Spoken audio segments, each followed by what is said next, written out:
मचल जाई हो। चीर के छाती देख लो करा दिल में बानी हम हो। जन्म जन्म साथ रहे के खैले बानी जा कसम हो।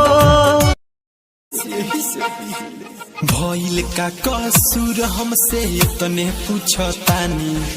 बन गईनी सारा भी हम तोहरे चलते ये रानी। मीठी बतिया बतिया के तू हमसे लड़वली। हम न जानत रही कुछ हमके प्यार सिखवली। जाने को हेलो कौन? सुन बेवफा सनम दिहलु ऐसन जखम कोनो मरे हमसे ना भर पाई हो। ना करू याद ना याद आऊं, ना करू याद ना याद आऊं। वो मुझे मैं उसे भूल जाऊं, वो मुझे मैं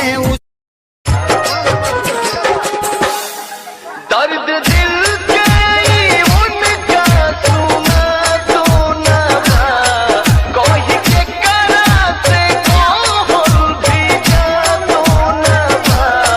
दर्द दिल के उनका सुना तो ना कोई के कराते कौन भी जानो ना। प्यार बहारा में बनी गुजर हतिया वो तो हमारा मालिक के बारा। बहारा में बनी गुजर हतिया वो तो हमारा मालिक।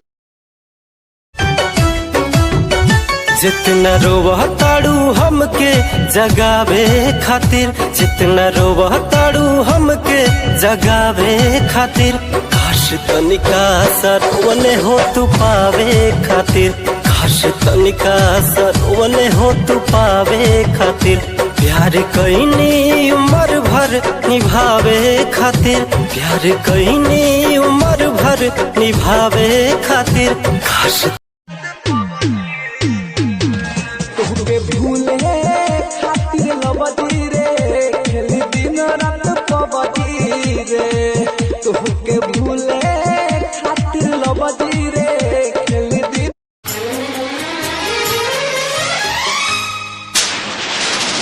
खुश न रहबू दोसरा के साथ में, कैल रहुआ हाथ धके हाथ में।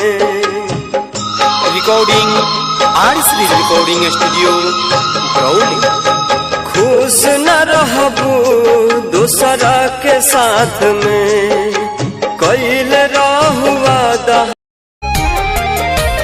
एक पल दूर न रहत रही, साथ न छूटी कहत रही। एक पल दूर न रहत रही, साथ न छूटी कहत रही। और तने बात भगवान कहाँ चली गई हमर जान।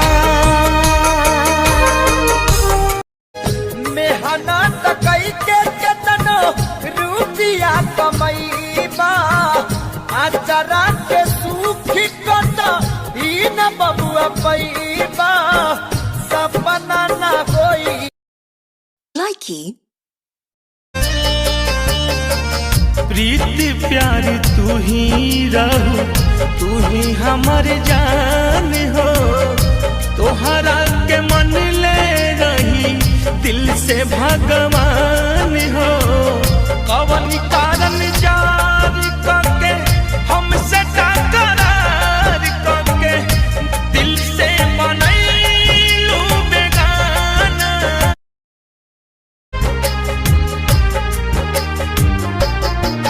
सुन पगली रे पागल कहे ना जमाना। सुन पगली रे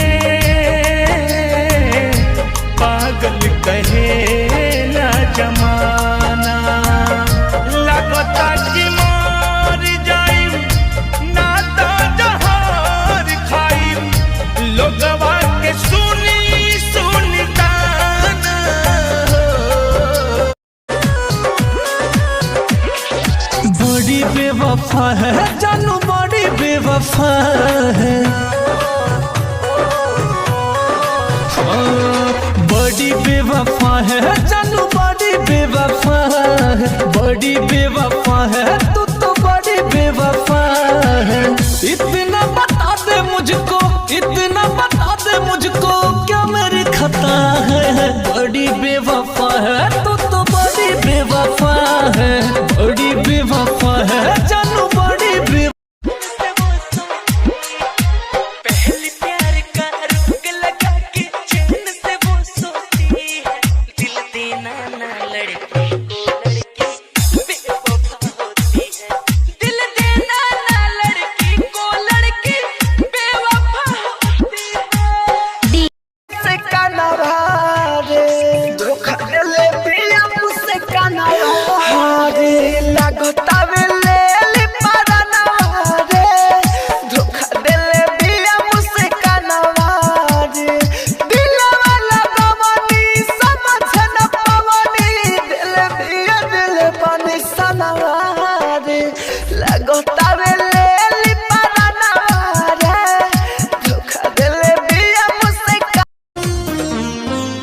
सनम तुझसे बड़ी दूर चला जाऊंगा, ऐ सनम तुझसे बड़ी दूर चला जाऊंगा, फिर कभी शहर में तेरे ना नजर आऊंगा, ऐसा हाँ